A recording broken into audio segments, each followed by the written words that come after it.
So, all right, we are now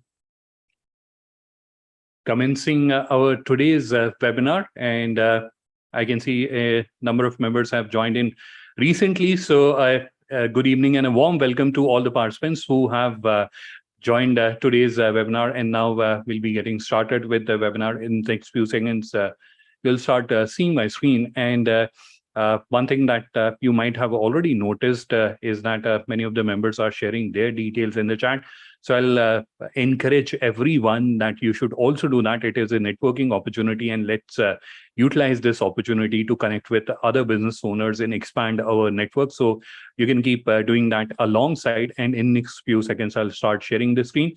Again, if you have any question, if you have any query, please do feel free to add that in the Q&A section or in the using the Q&A feature, which is available at the bottom. And we can also add your questions in the chat, but I'll not recommend that because that's in the chat. There is a lot of volume happening. There is a lot of chats coming through. So there is a probability that your question might get missed out, and you would not want to do that. So that's why it is recommended to share your question via the Q&A section. In the next few seconds, you'll start seeing my screen, and then we'll get started with today's session.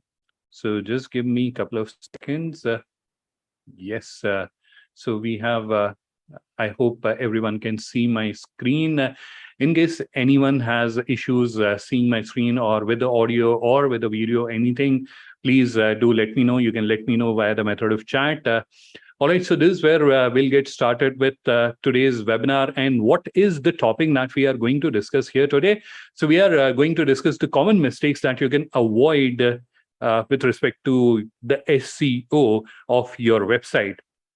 All right, so let's get started with today's session.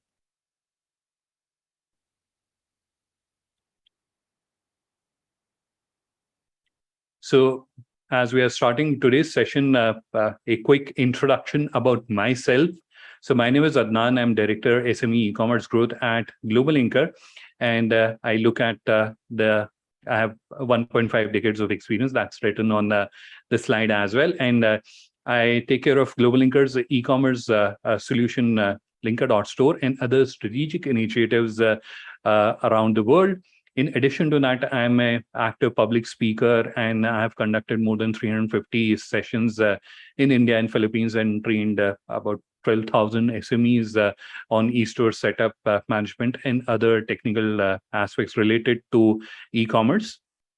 And what are the topics that we are going to discuss here in today's session? So today we'll be touching upon the important aspects or the important components that are related to search engine optimization and that they get often overlooked.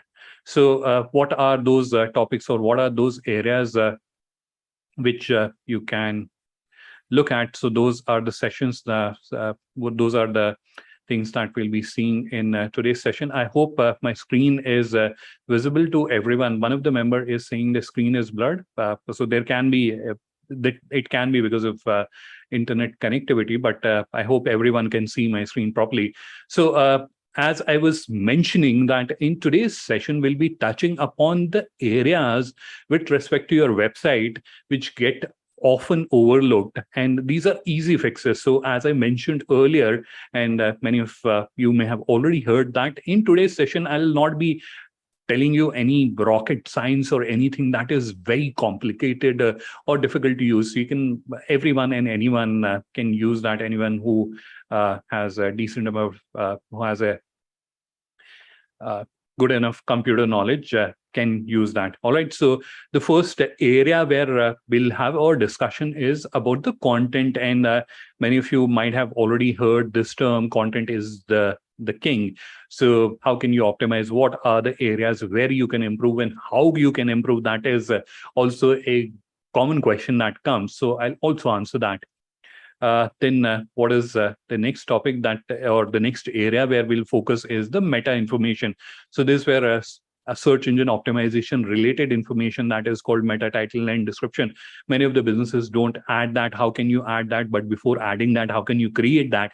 So all that I'll be explaining That's another area which gets overlooked. Third is use of tools. So there are so many tools thanks to the technological enhancements. There are a lot of tools which are available these days. Many of them are free, few of them are paid again.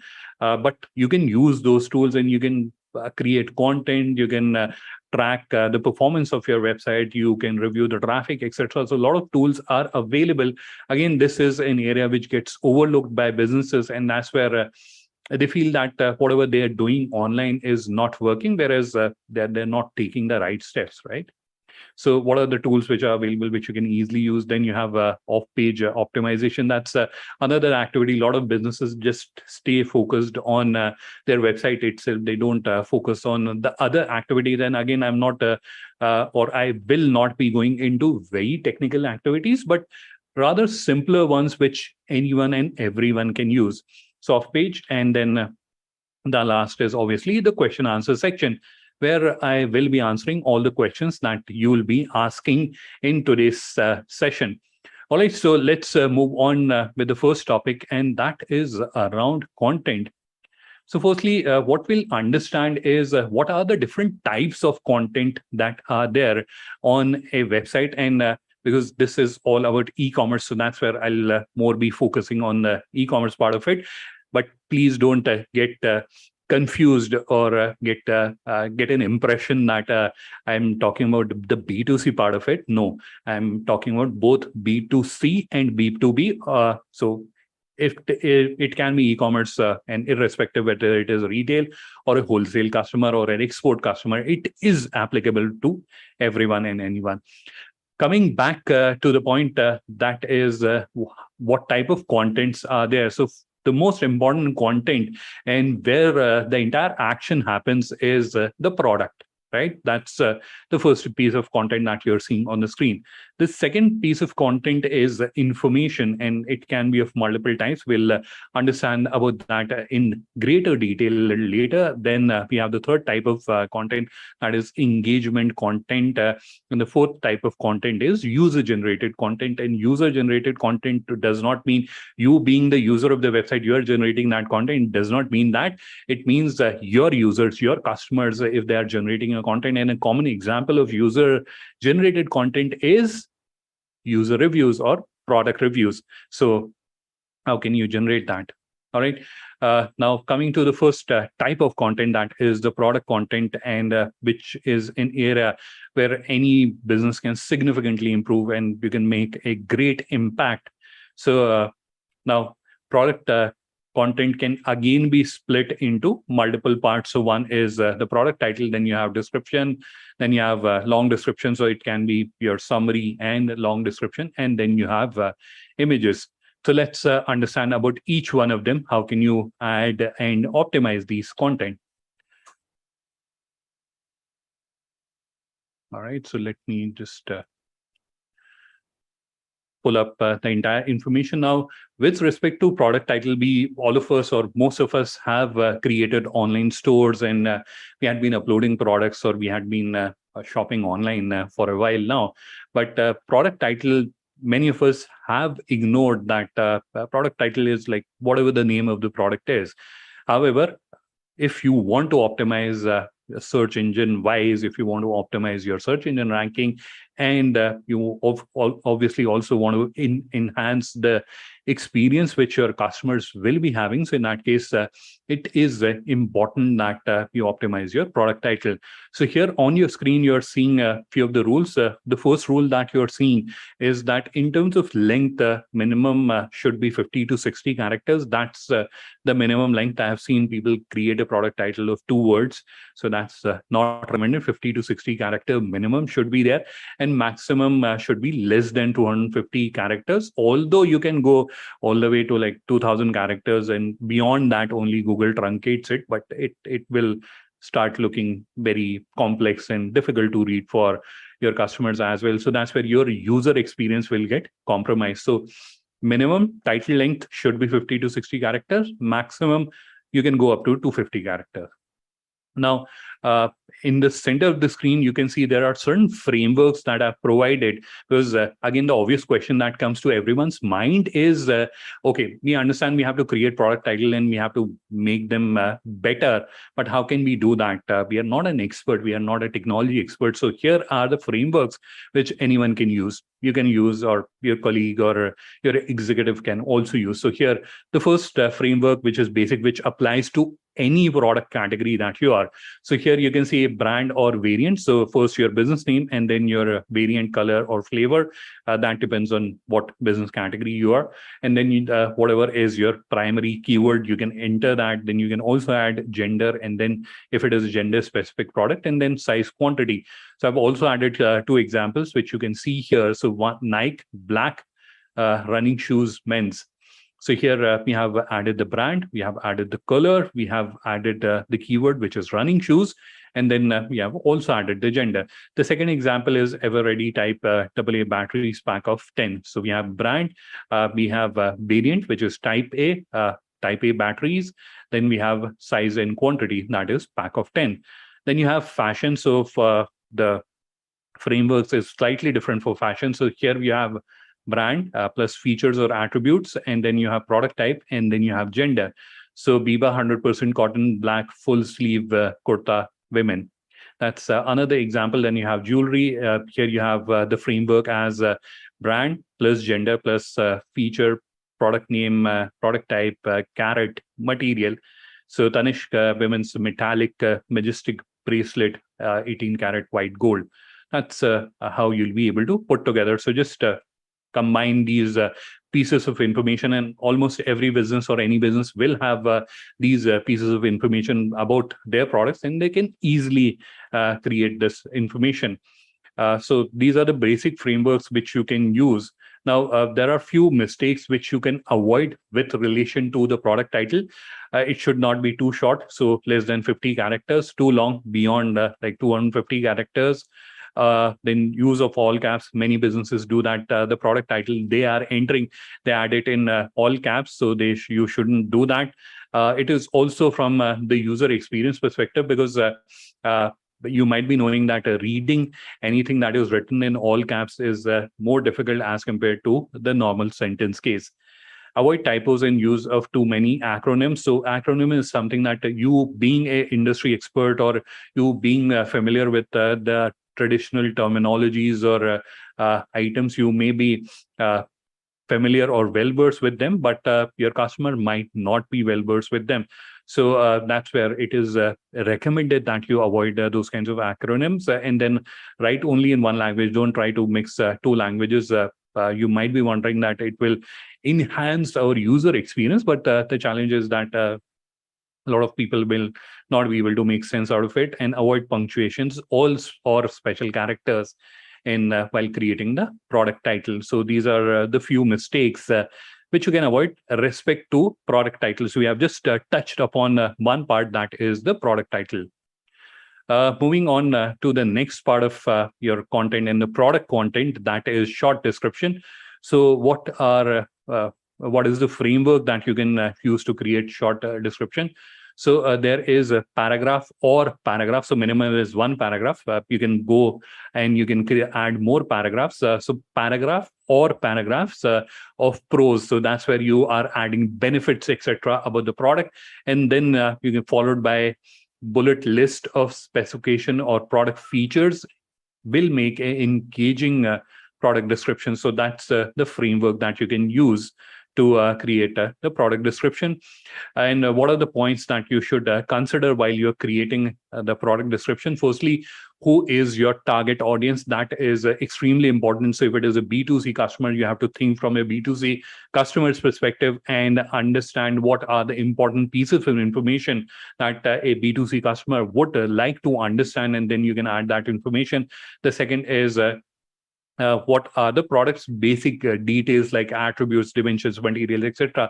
You can include those details when someone uses this product, so how they will be using this product. So that information, or if it is like a location specific, or like a season specific item, you can specify that, and then why is this product useful or better than competition. So that's where you are highlighting the USPs of the product and how does the product work. So if let's say you are uploading a cosmetic item, a beauty product, so in that case you can tell your customers that how they can use this product. So you can add how to use the product as a part of the description. It is up to you whether you would want to add that in the short description, or you can add that in the long description as well. So again, these are the bullet points which you can consider while you are conceiving or putting together the product description. Again, it is important that you keep these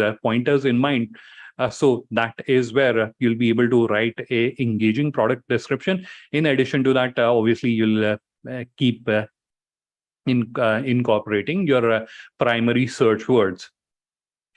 Coming to the long description, that's the third component with the product information. And what should it include? So it can include how to use information, the health benefits, wash care instructions, technical details are typically added in this section.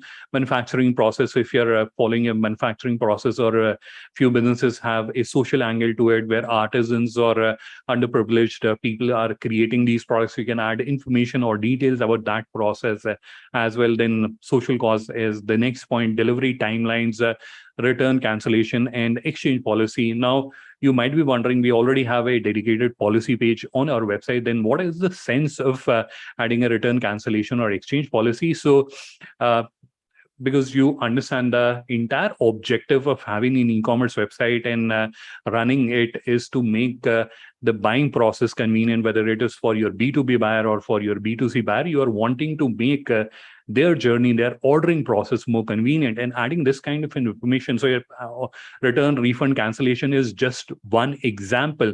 So for example, if you're a B2B business, so in that case, you can add details about how the ordering process will work. So you'll send an inquiry, and within this time frame, we'll reach back to you. In case you need a quick response, you can call us on this contact number. Those kinds of information can be added. But again, going back to the point, why are we providing this kind of information is just to make a customer's journey easier, plus to give them additional comfort and confidence while they'll be placing the order.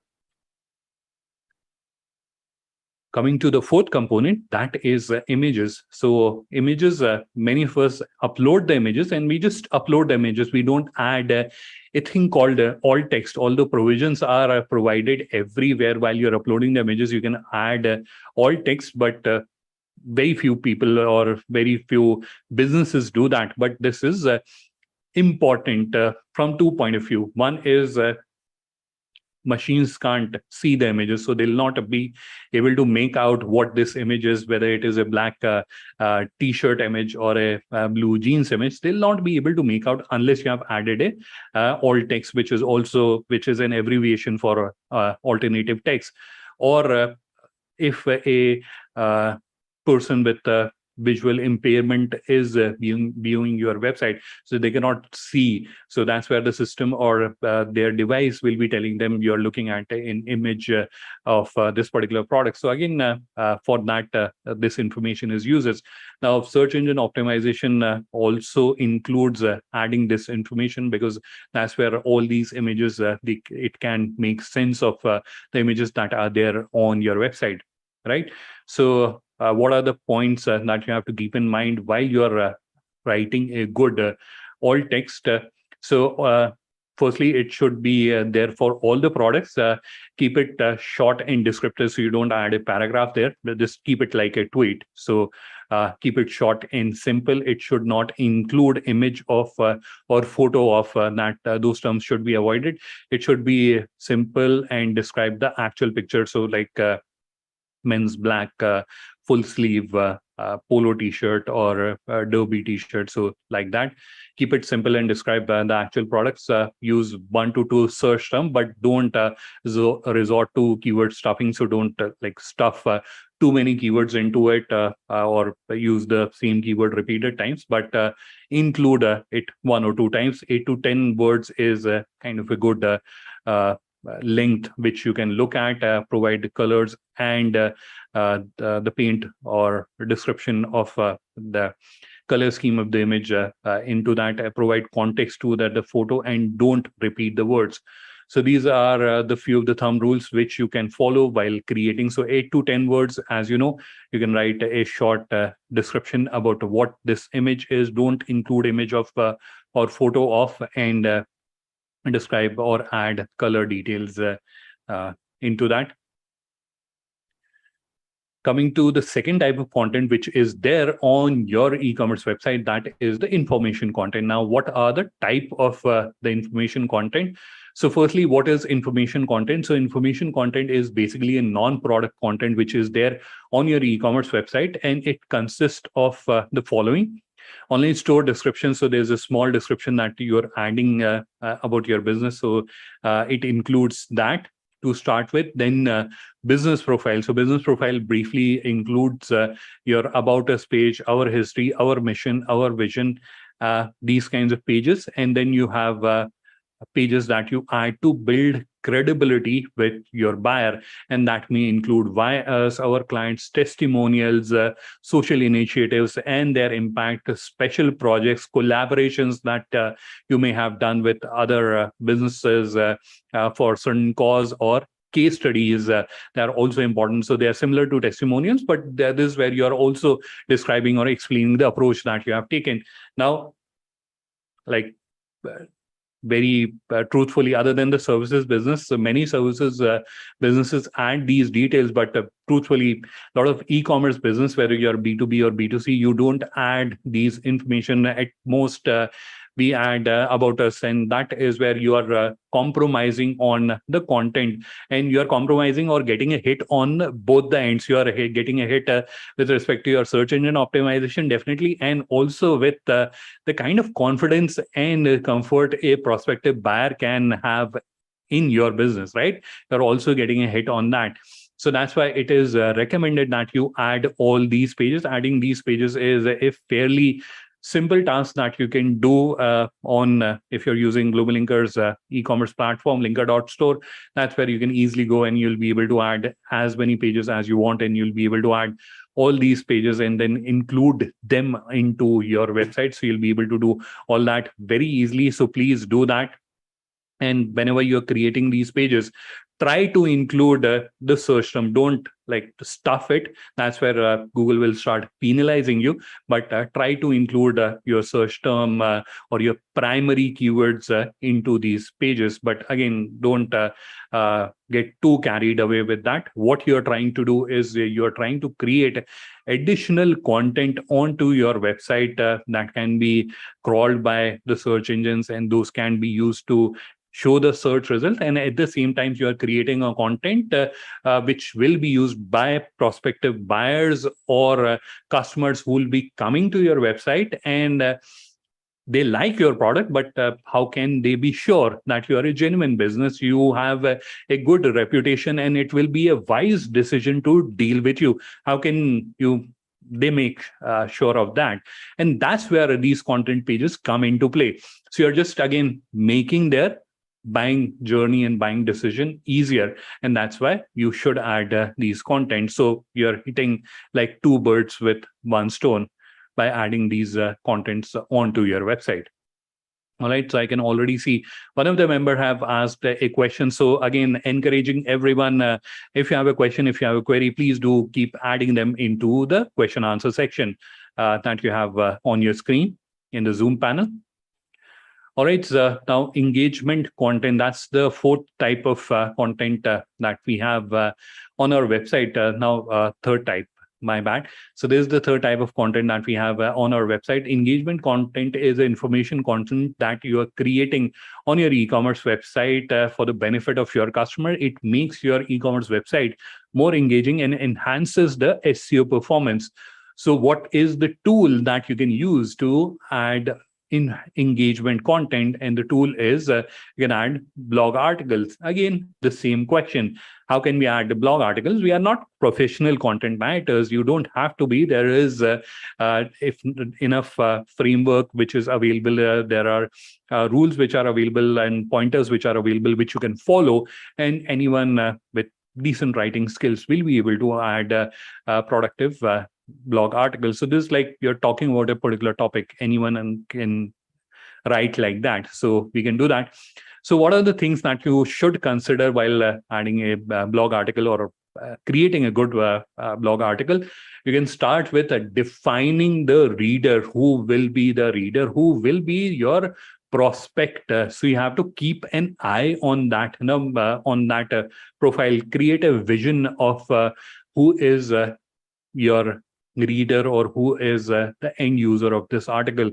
Just create a profile, and based on that you will be able to understand your audience search engine, what kind of topics or what are the issues that they would be interested to read about, and then come up with a win-win formula.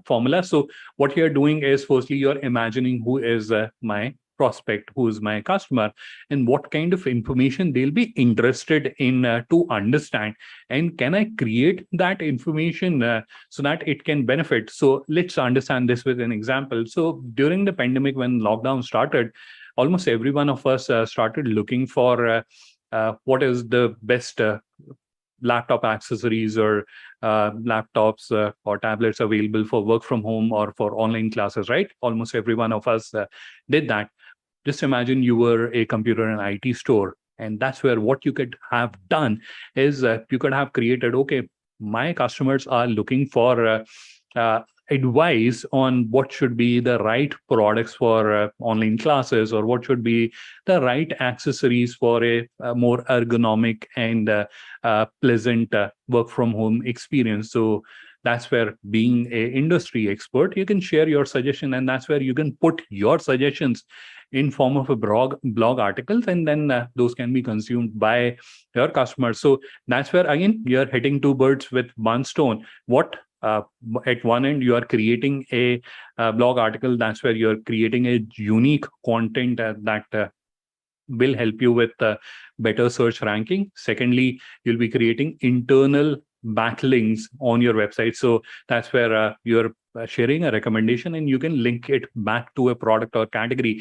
You'll be doing that. And the third is you're making your website more engaging. So people will not only visit your website to buy products, they'll also visit your website to read and consume these interesting articles, right? So that's where it becomes important that you create these blog articles. And with this illustration or example, you could have understood this is not a rocket science. Anyone can do that. And there are a lot of AI tools also available, and which I'll be sharing with you a little later. You can use those very effectively to write very nice blog articles. Now, coming to the research the topic inside and out, and there are a number of things that you can use. One of the common thing that you can use to research the topic is to use auto suggest. So you start typing on Google, and that's where it will start showing a couple of searches which other people have done. So that's where you can know what are the people looking for, or people also ask for. That's another area that appears towards the bottom of the search page. That's another area where you can go and you can understand what are people looking for.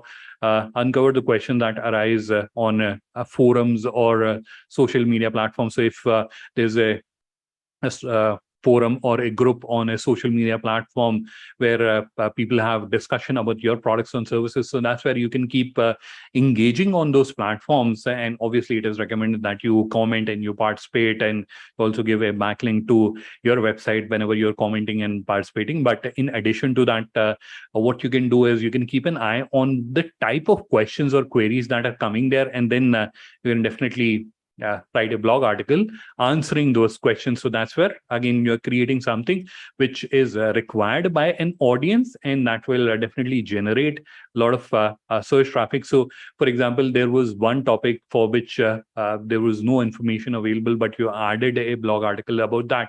And that's where, obviously, because there's little information available on that particular topic, that's where your website will rank higher, and it will bring a lot of organic traffic or free traffic to your website.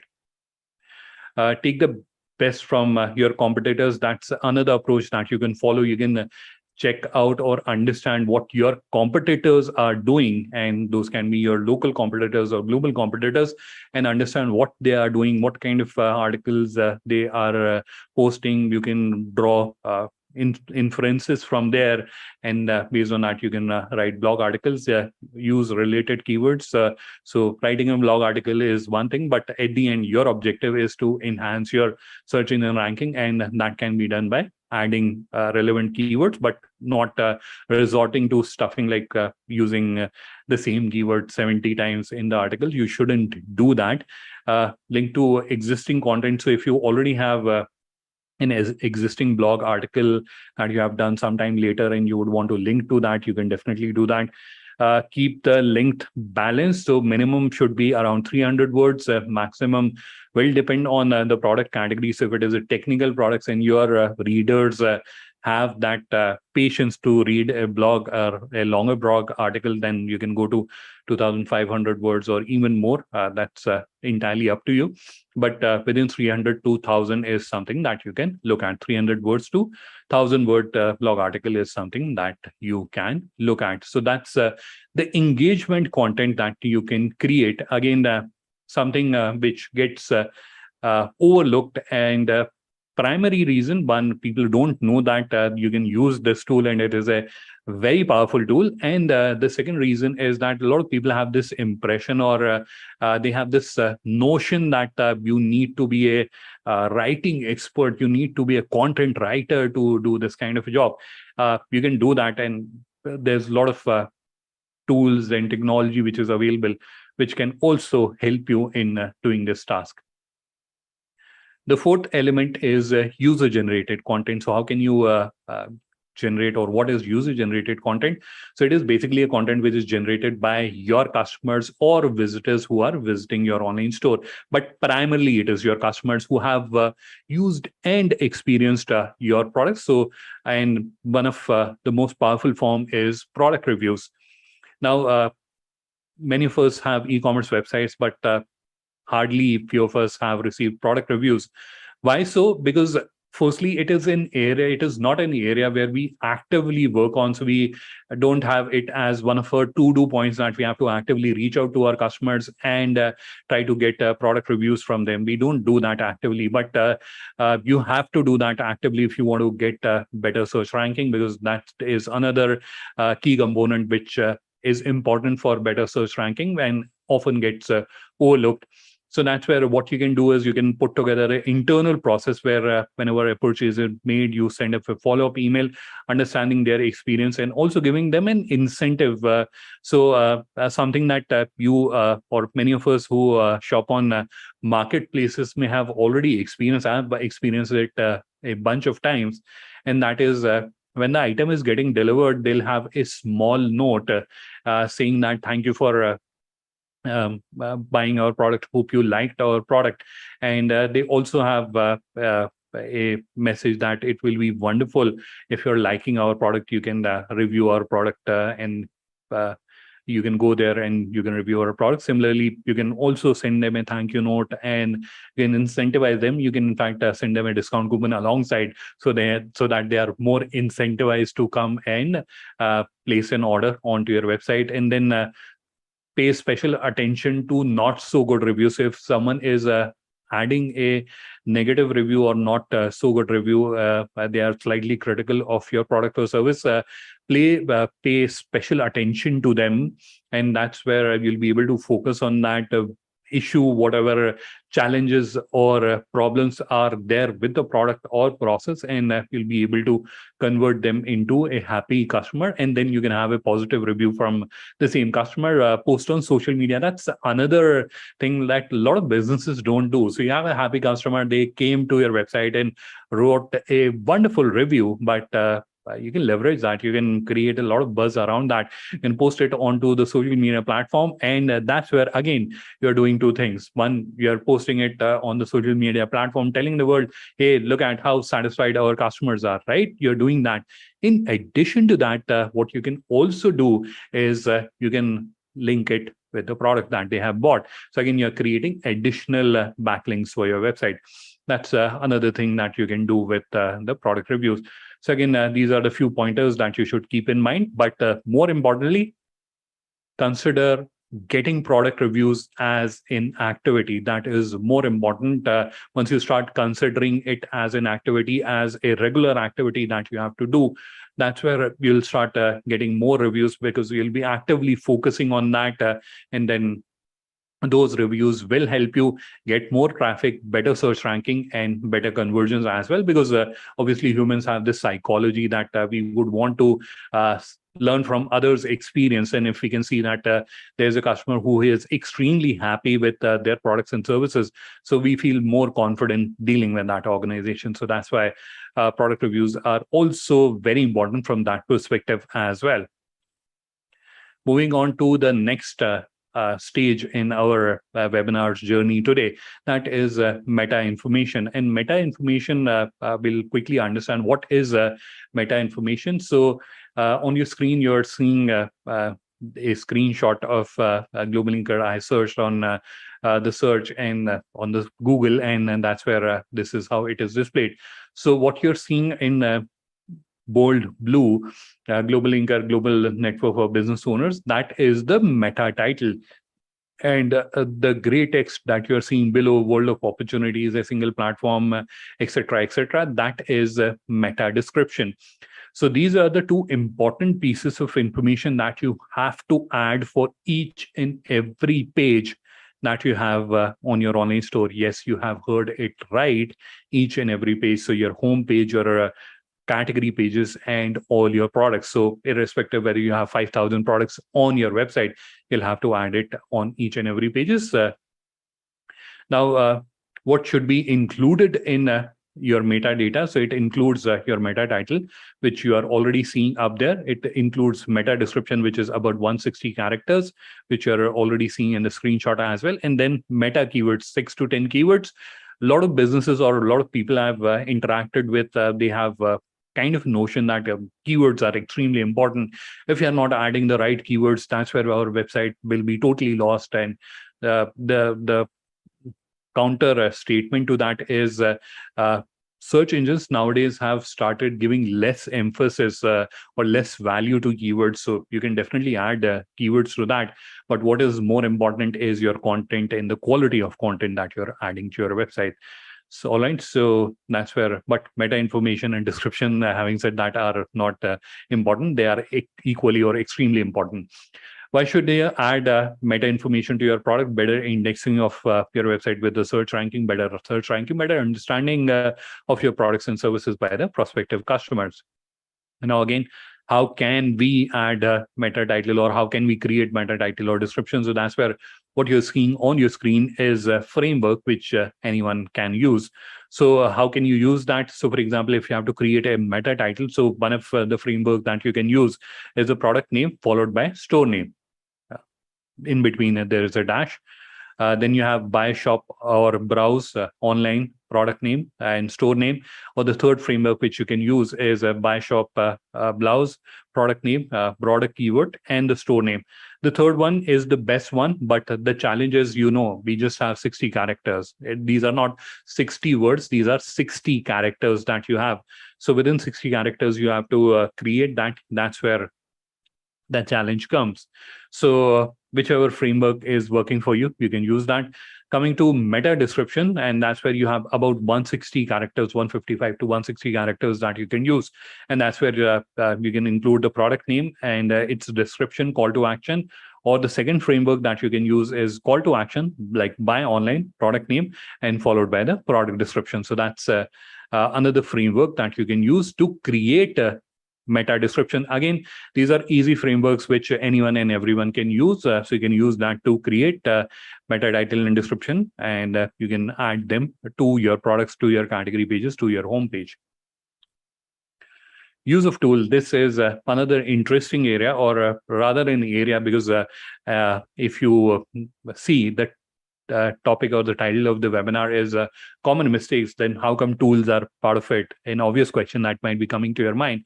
The answer is that these tools are available, but many members don't know about them. And then even if they know, they don't effectively use them. What are these tools? We'll understand them one by one. So the first tool or the first category of tools that I would want to share with you is around content, because a lot of times whenever I'm engaging with members or whenever I'm interacting with them, one question or one concern is kind of common, is that how can we create content ourselves, and that's where what are the different tools or technology that we can use. So here you can use different tools, so Writer, Jasper, Phrase, or Simplified. They are all AI powered writing tools, so you can use them. You'll be able to write product descriptions, you'll be able to write blog articles, all that can be easily written using these tools. Few of them have free subscription or free trials. You can use them, and then they have paid subscriptions as well. Quellbot is something which is, and that's why it is towards the bottom. It is not a content generation tool, but it can make your content better. So that's where you can go with your existing content and it will make it better. The next type of tools that I would want to show to you is the performance enhancement, because you have a wonderful website with all the beautifully written, unique content, but it is slow. Then whatever you are doing goes to waste, right? If it is slow, your people are coming, they're waiting for your website to load up, and before it loads up, they'll go away. So it will be a wasted effort. So you have to ensure that your website is performing to its peak. How can you do that? What are the tools that you can use to measure them? So the first one is by Google, which is called Page Speed. And by the way, I'll be sharing the link to this presentation in the recording of the webinar, so you'll be able to use or get links to all these tools. Then you have GT Matrix, which is again a very popular tool. Then you have Web Page Test.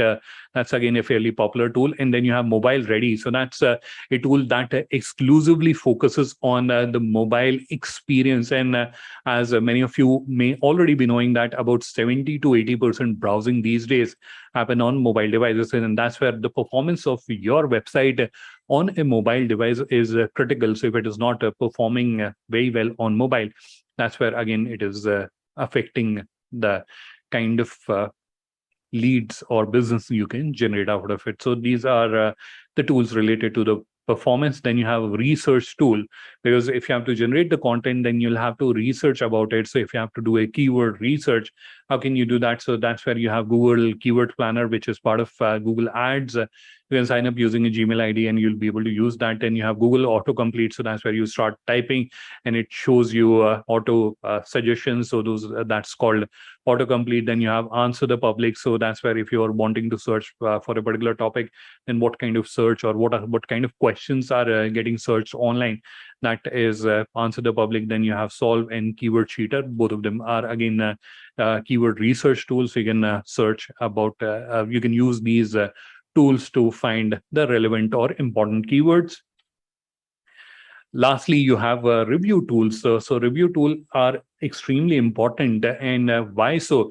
Because you have a website, and many times I have come across or interacted with business owners, and they tell me, sir, we created the website, we invested very heavily onto that, and we had professional content writers writing content onto it, and then it is not getting us enough orders. So I asked them, okay, what is the kind of traffic, what is the daily traffic coming to your website? They don't have a clue. What is the kind of bounce rate that you have on your website, or where all the marketing platforms where you're showcasing your website or you're marketing them, or what is the average time spent that you have on your website, how many pages a person is viewing on your website, they don't have a clue on that.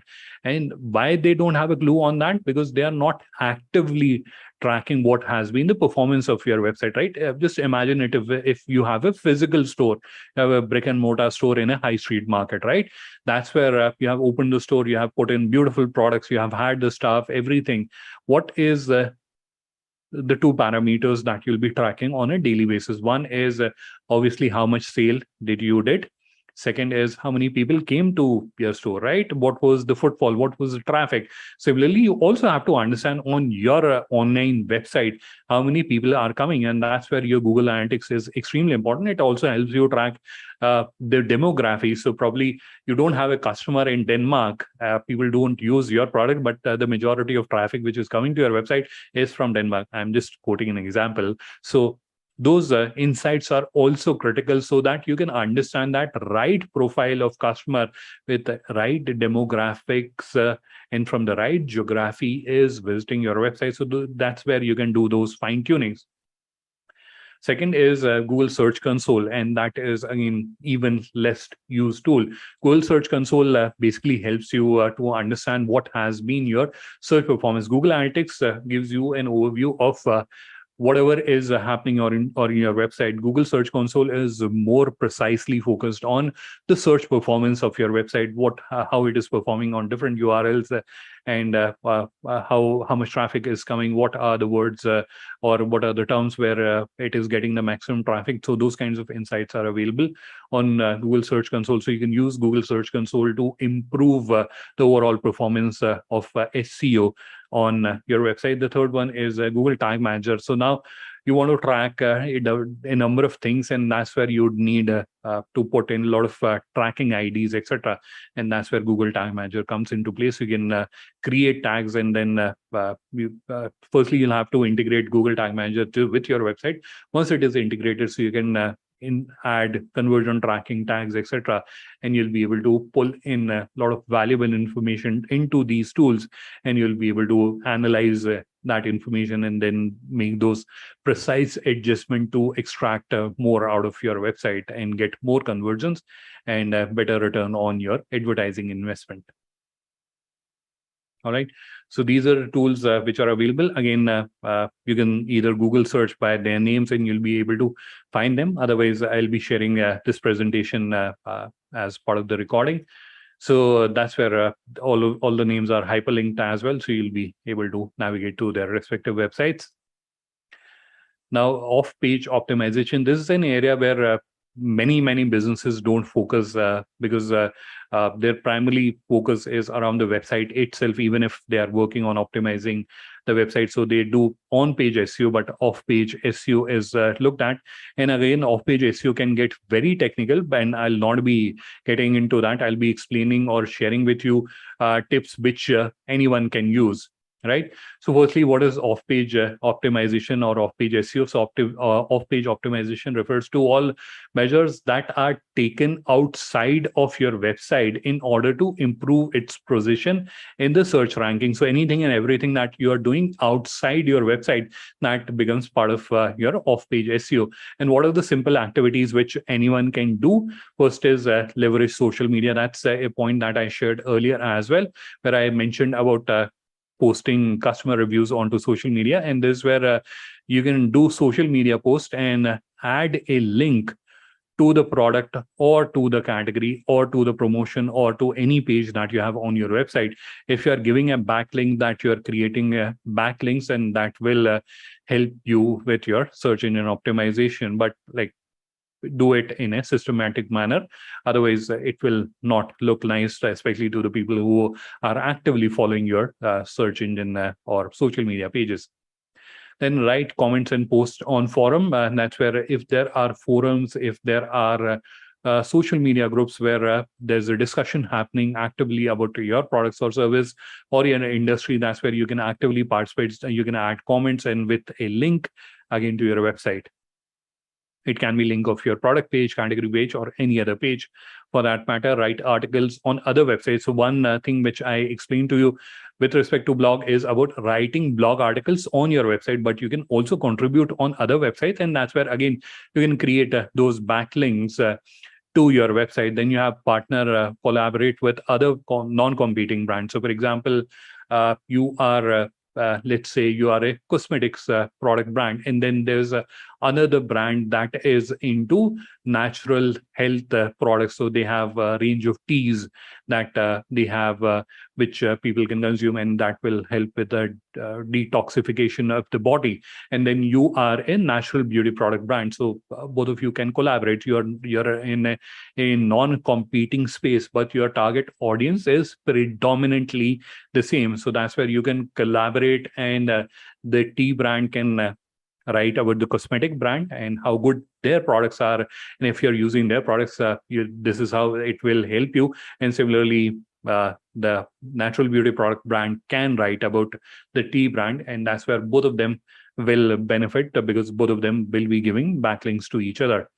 Then partner collaborate with influencers, and the influencers means they'll be writing articles or they'll be doing social media posts about your product. And again, the link is important. That's where you're creating those backlinks and you're bringing traffic to your website.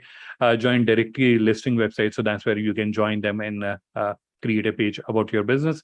Then create explainer or expert opinion videos and then link them to your website. So, for example, again, let's take that natural beauty product website. So that's where it is not necessary that you have to create a video about your product itself. Let's create a video, let's say, about acne or dullness or tanning. So if you have any recommendation that you can share, so for example, it is summer season, it is monsoon season, these are the common skill ailments which can happen. So you can create a short video about how you can take care of, and these are a few of the products that you can consider, and the link to those products is given in the description. So those kinds of short videos can be created and can be used as a off-page optimization activity, again bringing traffic to your website or creating a link back to your website. So these are few of the simple things which anyone and everyone can do that can help with off-page optimization of your website. Now let's quickly break into our question answer round. And before I stop doing the screen share, thank you everyone for attending the webinar and staying towards the end. These are my contact details. So on the right side, you can see my email ID and a phone number. You can take a screenshot, or otherwise this presentation will be available as part of the recording. You can use that, or if you want, you can scan this QR code with your smartphone, and you'll be able to directly import my contact details into your smartphone. So both the options are available. Anyone you can use. And this is where, again, I can see there are a few questions which are already there in the Q&A section. But if there is anything that you would want to understand, this is the time. Now you can start adding your questions to the Q&A section. All right, so now I will turn off screen share. I'll also chat my contact details. Need not worry on that. And this is where we'll now move on to the question answer section. But before I do that, there is one or two announcements that I would want to make. So we recently did a SEO last week only, a webinar about search engine optimization. And what you can do is you can get a free audit or search engine optimization audit from an expert. So that is a free giveaway that we are doing. So I'll share the link in the chat shortly. So you can fill up a form and you can get your website audited by search engine experts. The second is I would want to share a tool that you can use, because while I was doing this webinar, one question that came to my mind, and that's again a common question, is that you have provided the framework, but while we are writing the product description or we are writing the blog, how can we ensure that in terms of search engine it is optimized, right? So this is a tool that you can use. It is called Seo Review Tool Content Analysis. I'll share the link in the chat as well. Now here, one thing that you'll find very interesting and useful is this side. So this is where you have Google Preview. You can enter your meta title that you have created. You can enter it here, and you can enter the meta description here in this section, and it will show you how it will appear on Google. So it will show you that. But more importantly, why I'm showing you this page or this tool is that, for example, there's a particular keyword for which you want to write a blog article, or you want to write, or you're writing a product description, and obviously you would want to add the particular keyword into that. How do you ensure that it is optimized from a search engine performance perspective? So you can come here, you can enter the search word, you can find the search word, and then once it is added, you can add a primary search word, you can add a secondary search word. Once that is done, you can just copy paste, or you can write the content here, and it will share the recommendation. So here where you have optimization guide, that's where it will share the recommendation in terms of how you're scoring and what are the missing elements. So that's where you will be able to ensure that the article or the product description or the long description or about us content or our mission, vision, history, whatever you are creating is SEO optimized. All right, so that was a bonus tip that I wanted to share with everyone. Now, I can see there are a bunch of questions, so I'll straight away start looking at those questions and start answering them. So where to add, the first question that I'm seeing is where to add about us, our history, vision, mission, etc. Very interesting question. I'll just quickly start doing the screen share. Before I do that, let me just quickly open the account, and then I'll show to you how you can add that on your online store. So just give me a couple of more seconds.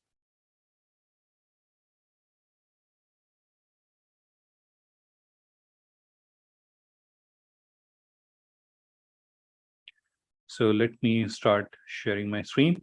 Now, for everyone's reference, what is the question? The question is how can, from where on the seller panel we can go and we can add about us, terms and or about us, our vision, mission, history, those kinds of pages. From where can we add those pages? So for that, you can see I'm logged into the seller panel of a demonstration store that I use for my training session, and that's where we have to go to store, or we have to go to this section which is titled as my store, and then it will expand, and then you'll see this option which is called navigation. So you have to click on that, and then you have to click on footer, which will reveal all these pages. So here you can see I've added about us, our story. So those kinds of pages. If you have to add a page, click on add page, give it a title, and then here you can add a content. In addition to the text content, you can add an image, you can add a video, you can add a table. So all those options are available, and then you'll be able to add a content page onto your website. All right, so that was the first question, which I've already answered.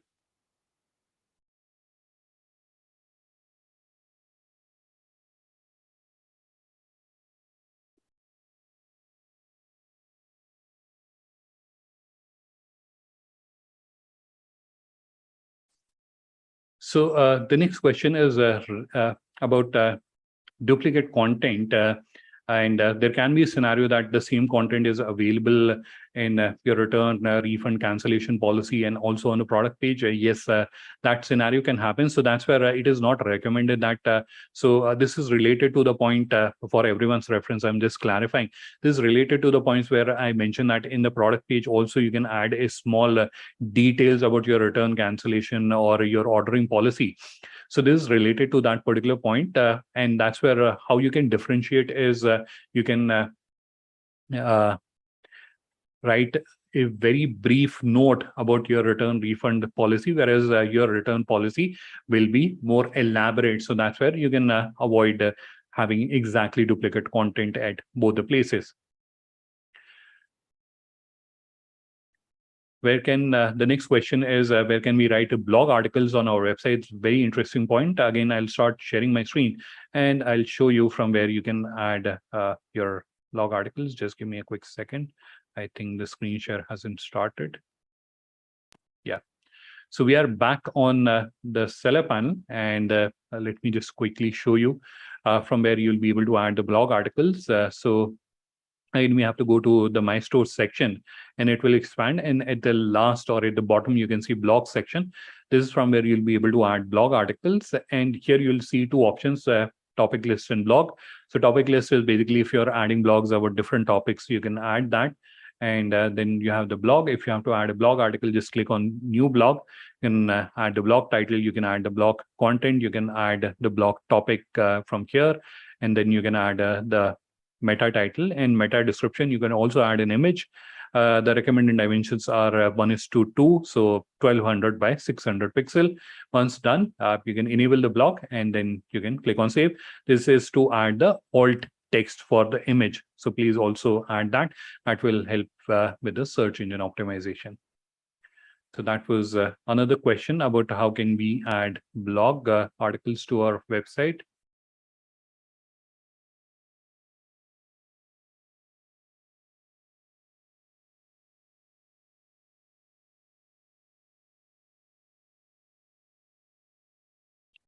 Next question is, do we need to include buyer persona in the blog, or we need to connect it with the product? So the point about a buyer persona was keep your reader or your consumer in your mind, in your vision while you're writing the blog. So if you have a B2B buyer who will be buying your product, so keep that buyer in your mind while you are writing the blog. So keep your audience in the mind. That is the point. And based on the audience, what kind of information they would need. Based on that, you would write the blog, or you'll write the product description.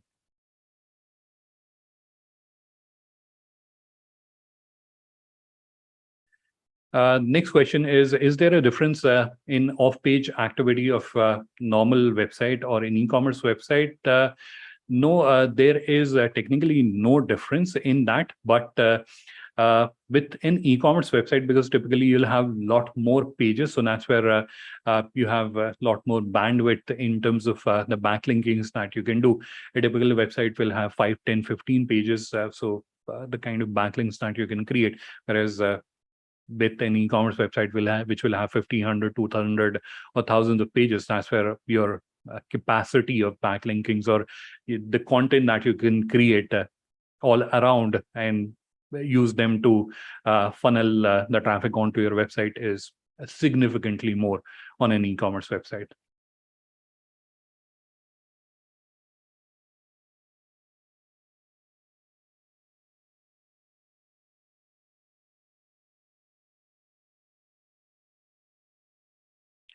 Now, one of the member has mentioned that they have a feeling that this information that we are sharing is for B2C and not for B2B. And this is where I would want to clarify.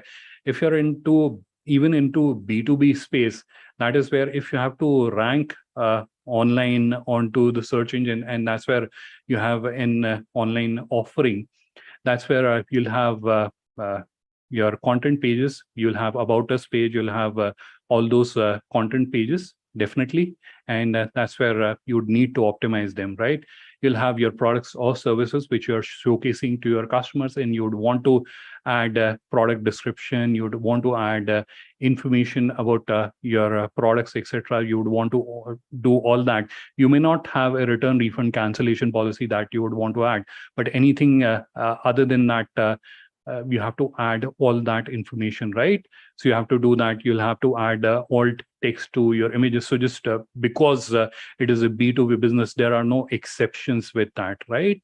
So irrespective whether it is a D2C, B2B, or B2C, there's no exception, there's no special treatment happening with Google or any search engine platform that, hey, you are a B2B business, these are the exceptions. You can go away and you can straight away get the traffic from your B2B buyers. No, there are no exceptions. Everything is same, irrespective which platform it is. And for B2C, unfortunately, they have to dig harder because their customers are far scattered, whereas for B2B, it is an organized search, and there's a definitive kind of traffic that you can generate.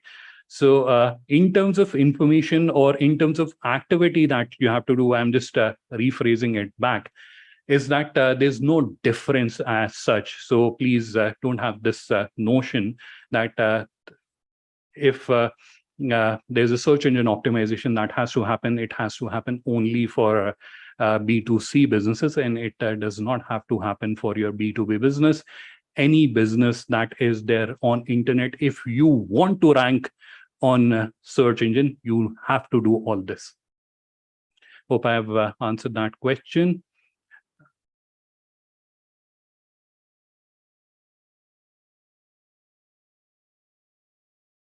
So very important question, and that is what symbol should we use? Should we use dash, or should we use a vertical line? So it depends on you. Whichever is looking better, you can use that. So there's no special rule to that. A lot of businesses use dash. A lot of them use vertical line. So it totally depends on how your information, how you want to present that information. And a lot of agencies prefer to use vertical lines that I have seen, but it is again all entirely dependent on you, how you would want to present and whether it would look nice or not.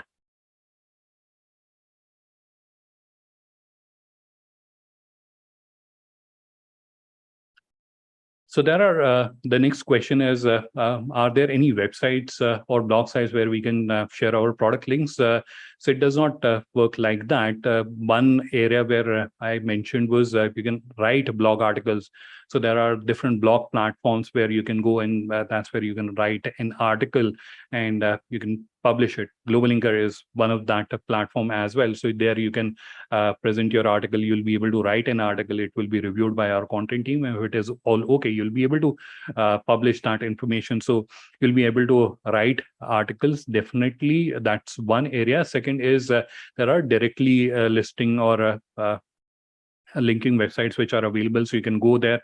You'll be able to sign up, and that's where you'll be able to do a listing, and then you can create a backlink. So there are a number of websites which are available. You can just Google about them and you'll be able to find them.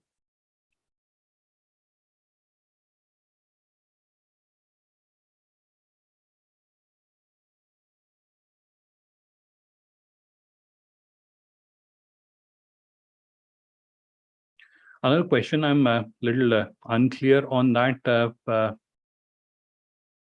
What is responsible to generate 50% traffic? So I'm not clear on that. If you can probably explain that further.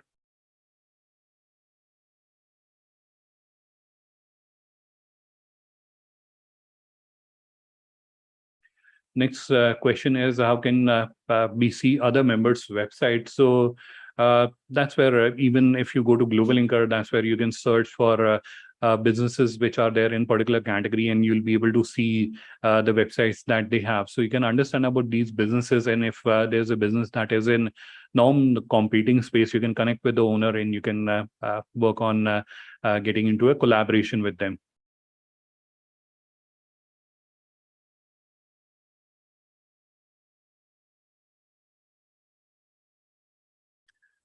So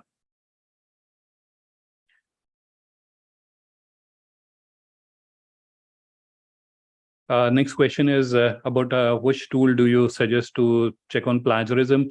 I've recommended Quellbot. Quellbot also has a plagiarism tool, so you can use that as well. So it will help you check if there is a plagiarism or the content that you have created, whether it is already there on any of the existing website.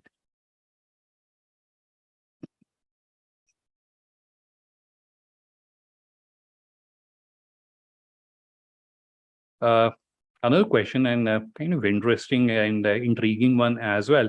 That is it better to purchase a ready-made e-commerce website rather than to construct one afresh? So I'm not sure what does purchasing an existing e-commerce website means, but I'm just guessing that if there is an existing business, you are acquiring that business instead of making that business afresh. That I am guessing that's the notion. Otherwise, there's nothing called a ready-made website. So there are platforms which are available using which you'll be able to create websites, but there's nothing called ready-made websites. You have to put in your content, you have to put in all your information into that, and that's where your website gets created.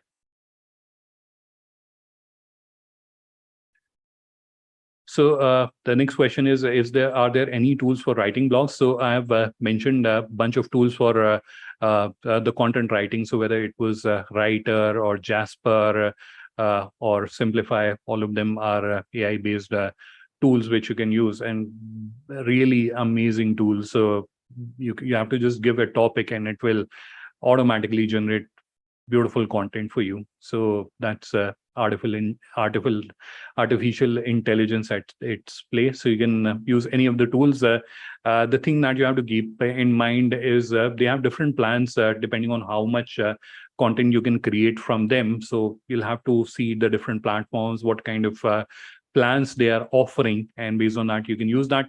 Another tool that you can use very effectively is that you can write the blog article on yourself, and then you can use Quellbot and SEO Review Tool that I have just shared with you. So these are the two tools that you can use. So Quellbot, what it will do is it will make your English better. It will re-paraphrase it, and it will also condense what you have written, and then you can put that paraphrased content onto SEO Review Tool, and that's where you can enter your primary keywords and secondary keywords, and that's where it will evaluate and let you know what are the areas where you have to improve, whether you have to add more content to it, or whether you have to add more keywords, etc. So all that. So these tools are absolutely free to use, and you can easily use them.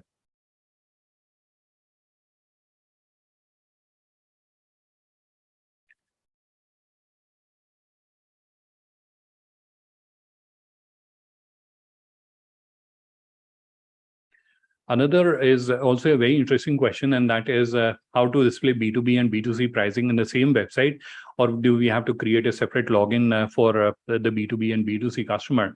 So to answer this question, again, I'll start sharing my screen, and we'll go to the website. Now, there are multiple ways in which it can be handled. So one is, for example, if you have your B2B buyers who are your bulk buyers, and you have a understanding with them. So typically a organization that will have distributors or retailers buying from them.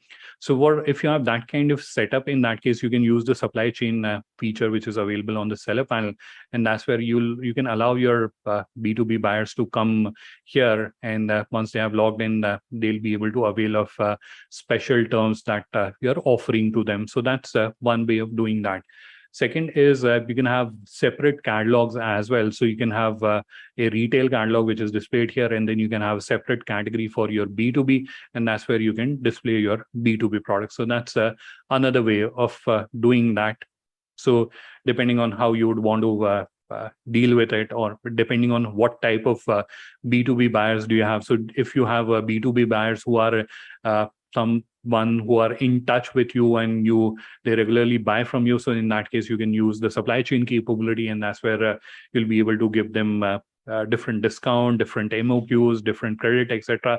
All that can be managed. And if it is like general public who's coming and who's placing B2C as well as B2B orders, so in that case you can have a separate category for B2B, and that's where you can have like combined products. So for example, Coca-Cola, so you have one bottle which is being bought by a B2C customer, and the B2B customer will be buying a case of 12 bottles or 24 bottles, depending on the product. So that's how you can create separate products as well and showcase them. So again, depends on what kind of audience do you have.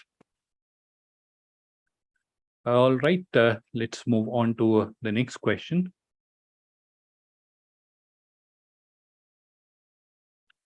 So next question is about how to find errors on the website. So both the tools that I shared with you, whether it was Google Page Speed or GD Matrix or website test, web page test tool, all of them will give a detailed report onto the errors which are there. So you can review them and you'll be able to use them. There is another tool which is called SEO Review Tool. I'll also share its link in the chat shortly.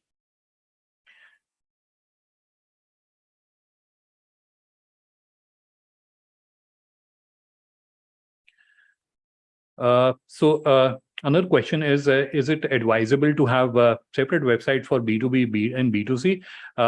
Organization is the same, but verticals are different.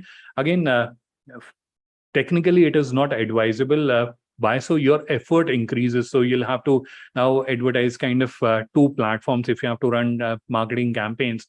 So it is all two that you'll be doing. So that's where obviously your effort increases. So it's not advisable from that front. But if you have entirely different set of products, so if you show your B2B products to your B2C audience, they'll say, what are you showing to me? And if you show your B2C products to your B2B audience, they'll say, what are you showing to them? So if that is kind of scenarios, in that case, you can consider having separate website. But again, as I was showing to you earlier, if you have your B2B buyers who are kind of regular buyers and you are in direct touch with them, and you have an arrangement with them, like whenever you'll be buying, you'll be getting a 10% off or 5% off. If you have those kind of arrangement, then I'll recommend just having a one website. So a retail customer can come and they can just place a regular retail order. All your B2B buyer will have to come. They'll have to do a OTP verification, and then they'll have to then they'll be able to place an order. So that's what I was trying to show you here. So this is one of the popular kitchen appliances brand. Now, if a retailer or distributor has to place an order, they'll come here, they'll click on login, they'll enter their contact number, do a OTP verification, and they'll be able to log in. And then if it is someone who's not already associated, so they can fill up this form and they can submit the inquiry, and then their onboarding team will connect with them and onboard them. All right, so that was another question. Let me turn off the screen share.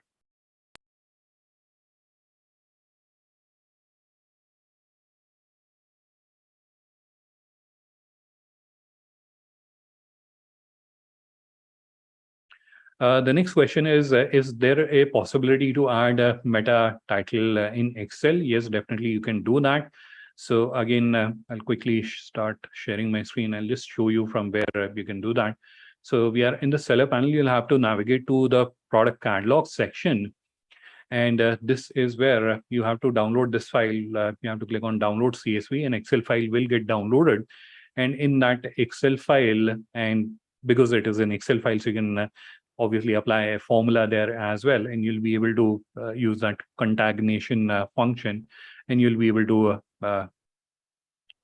easily and quickly generate meta title and description. So I'm just opening this file, and it is from a demo store, so it does not have a lot of like real product content, but you'll be able to understand. So you have to scroll towards the right side of the screen, and that's where you'll see these columns. These are meta title, keyword, and description. Let me just expand them. These are the three columns which you can use. So here you can just put a formula. So you can put a concatenation formula, and you can easily create meta title, description, and keyword based on your keyword research, whatever is the keyword. You can also add that here. So that is how. Definitely on e-commerce websites, you have thousands of products. So adding that one by one manually is not practically possible. So that's this provision is already available, which you can use.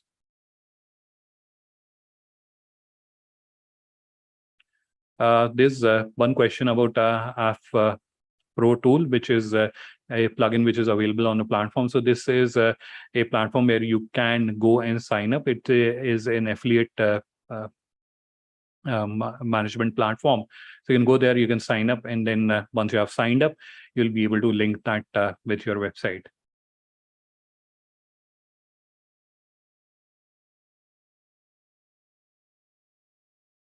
Next question is, will international buyers will have access to our website or data? No, no one will have access to your website or data. It is on a secured infrastructure. It is a PCI DSS certified infrastructure. So your website and your data is entirely secure, but your international buyers will definitely be able to see your products, your offering, and about your organization, what all information that you're adding, what all content you're adding onto your website. So they'll be able to see all that, and then they can proceed ahead to connect with you to place their order. So I think we have answered all the questions. If there's anything else, you can please add that in the question answer box. I did mention that I'll be sharing with you the other tools. So let me just quickly share the link of the tools which is available. So one of the tool that I'm sharing is the Seo Review Tool, and Quellbot, although I've added that into the presentation as well, but I'll share the link here also in the chat. So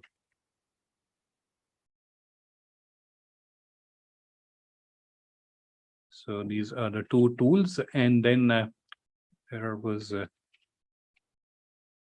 just a second.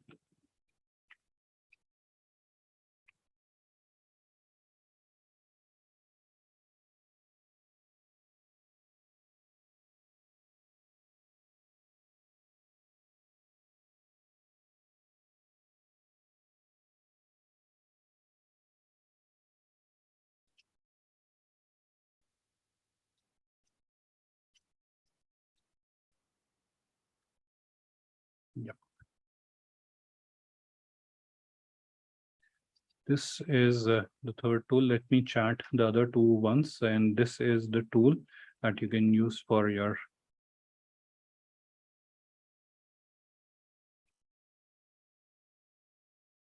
So that's the third tool that one of the member asked, is there a tool that we can use to do a SEO audit? So that is this is the tool.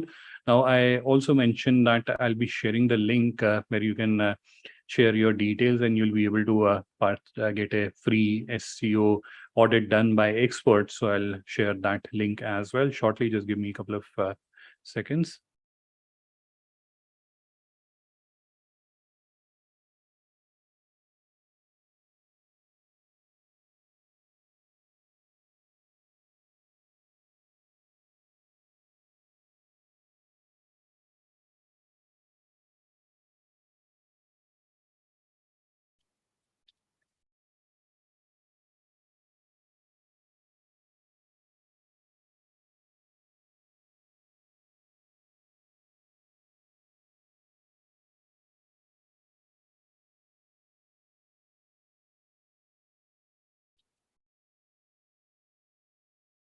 So I'm chatting the link. I've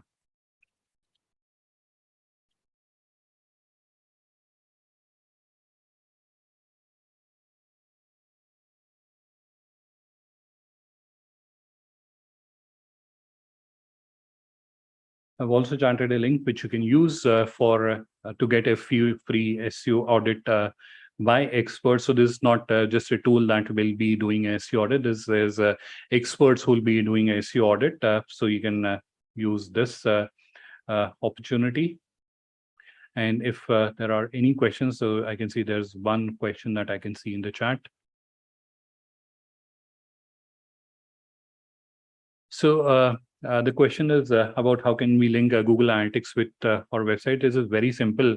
What we have done is we have simplified the process to the maximum. So I'll just quickly start sharing my screen, and I'll just quickly show you.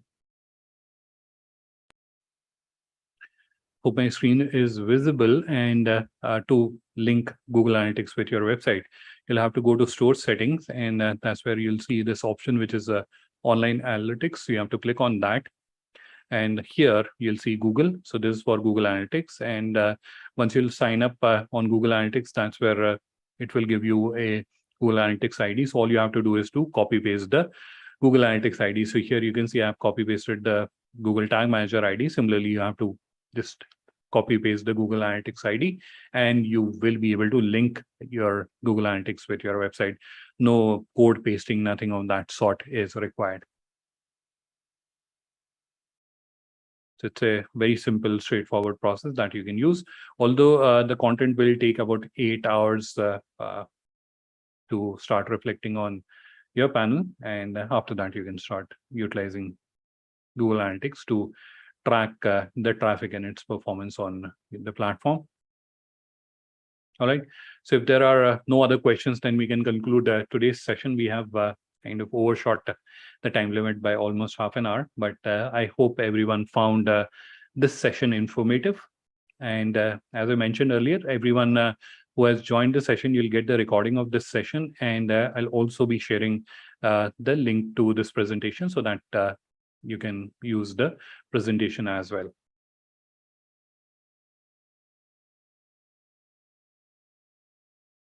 Once again, before closing the session, I will be sharing my contact details. And if you need any help or any guidance with your website, please do feel free to connect with me. So, all right, thank you, everyone. On this note, we'll be closing this session. Thank you, everyone, for taking out time and participating in this session. Have a wonderful evening ahead. Bye-bye from my side for now, and we'll look forward to connect again soon.